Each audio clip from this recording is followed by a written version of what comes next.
So, I just got to see this brand new film that a lot of people have been talking about, and I was really excited to see. It's called We Live in Time. This is a brand new film from John Crowley, who of course made 2015's Brooklyn, which was a pretty big hit with Saoirse Ronan. This one is essentially a romance movie. It's a love story, and it's also a movie about time and grieving and sort of life in general. It stars Andrew Garfield, who's taken a couple years off from acting, and he's back in this film, and of course, Florence Pugh, who are this couple, and the movie starts with Florence Pugh essentially finding out that she has cancer, and that the prognosis is not very good. And what we have here is a film that essentially studies this relationship from different time periods. This is not a linear movie. It's a movie that jumps from different points in their relationship. Yet again, we kind of start near the tail end of it when she finds out that she is sick, and then we jump back, we see how they met, we see when she gets pregnant, we see a bunch of different stuff, and we have a movie that's essentially about time. Now, there's a lot of stuff that I obviously enjoyed about this movie. First things first, the performances here. You know what you're going to get from the performances when you see a movie with Andrew Garfield and Florence Pugh. You're going to get something really special, even if the script isn't super great, and I'll talk about the script in a little bit. But with the performances, Florence Pugh is easily the standout here, because this movie, I mean, it's her movie. This is a movie centered around her and her character, and she is absolutely terrific. She's powerful, she's strong, and she's extremely emotional when she needs to be. I don't know if this is my favorite performance from her. I just feel like there are some things with the script that, yet again, we'll get into, that I feel like hold back the character a little much, and she had to really kind of carry a little bit of the load with this role, but she is still so powerful here. And Andrew Garfield, I mean, what can you say? My only complaint about his role in this film, I wish there was more. I wish the character almost got a 50-50 footing with how much the story allowed for each character to breathe and be sort of important, but he is so great.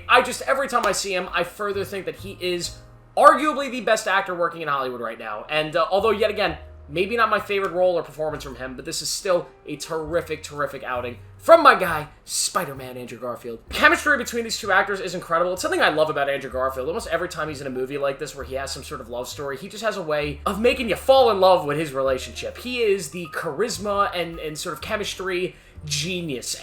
The genie of chemistry. It's absolutely remarkable. I mean, what he did with Emma Stone in the Spider-Man movies is terrific. And this is no different. They really make you buy into this relationship and the love story they're trying to tell, and it's what really works about this movie, is you believe in these two characters. You believe that they love each other, and when they do have problems, even if they're a little bit not written well, it still makes sense. This movie also has a lot of really powerful scenes. It has one of the best, childbirth sequences ever. It's a weird thing to say, but it really does. It is a really powerful sequence later in the movie that depicts a childbirth, and I just thought everything about it, from performances to writing and everything, was done really well. It also has a really strong third act and ending, although it does get a little bit generic in its story, and you know where it's going. You can see it coming from a mile away. This is not a unpredictable film. It's super predictable, and you know what's going to happen, but it still hits, and it's going to make you emotional. And as you read by my title, this movie's really sad. It's a movie that is here to make you cry. It is designated to make a certain audience cry, and you know the audience. It's the people that watched the trailer and said, wow, that looks like a sad movie. I can't wait to see it. If you're one of those people, you're going to love this movie and you're going to cry. That's the point of the entire film. My main complaint with this movie is it just doesn't really feel like anything new or different or anything unique. It's a movie that I feel like I've seen concepts and versions of this film a million times. I don't know if it offers anything new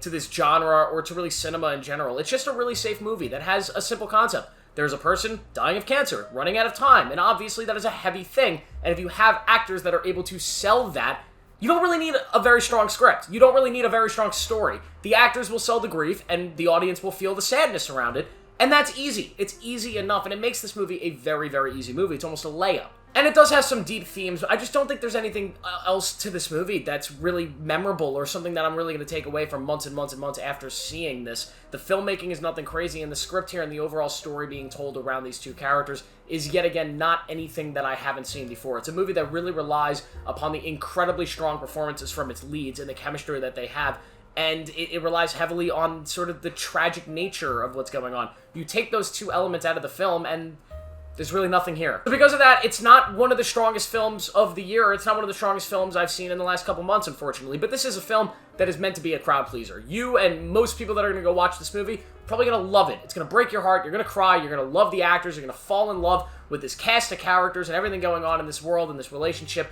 You are probably going to absolutely adore this movie. But I guarantee you, within 6 months, you're going to forget you ever saw this movie, because yet again, this is not one of those films that is super memorable, unfortunately. Which is a little unfortunate, because you put Andrew Garfield and Florence Pugh in a movie, I'm thinking Oscars, baby. Gold statues for both of them, and I don't think that's going to be the case for this. Although both of their performances are worthy of awards. They're incredible in everything they touch. I just don't think sort of the material and the film around these performances is worthy of those awards, I guess is the best way to put it. But I still had a really good time with this movie. I enjoyed my viewing of it. I was never bored. There was a point in the movie where the pacing does slow down, but I was never, like, detached from the movie. I never kind of, like, zoned out from it. It just does slow down a little bit at one point after its breakneck speed for most of the film. This movie reminded me a lot about that Domhnall Gleeson movie called About Time, which was sort of a similar movie about a relationship, and it had to do with time, and sometimes the lack of time. That movie is more sci-fi-y in a weird way, but I think it was a lot more effective at kind of conveying the themes and